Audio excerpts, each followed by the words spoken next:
Hey folks, Dennis Foster, Focus Outdoors TV. We're day 2, Mille Lacs Lake, northern Minnesota. Absolutely banged them up yesterday thanks to Chris Kudik. Put us on some exceptional walleye slip bobber, and we were going to try some bass fishing today. We faced 30+ mile-an-hour winds yesterday, probably going to be as much or more today. We're going to skip the bass and go back to the walleye thing that was working quite well, and I want to show you the setup we're using. What I'm going to use today is I've got a Duckett rod's black ice rod. It's a nice premium rod, very light rod. Nice reel here with a big spool. You can pick up line quickly, which is key on these fish. You want to pick up your slack. And then also I'm fishing braid, in this case 10-pound fire line for a main line.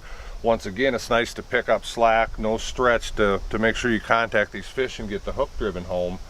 And then towards the business end of this, it's about as simple as a guy can get. We got a bobber stop, very simple slip bobber here. We go down to just a simple barrel swivel, and on that you can go to 4 6-pound type mono and a split shot to help balance this out. You want it neutrally buoyant. You don't want a lot of bobber up out of the water.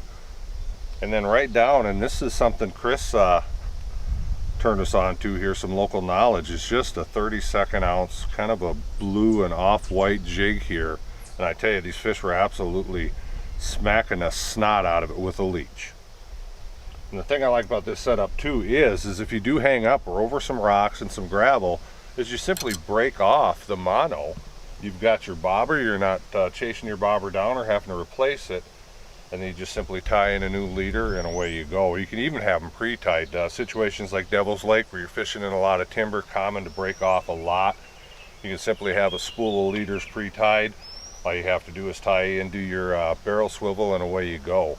And it's literally that simple, and that's the joy of it. You know, we've got all this knowledge out there today, and it's great, and all these fancy techniques, but a lot of times it comes right down to the very basics. And we probably had a 50 fish day, if not darn close to it yesterday, in probably 6 hours.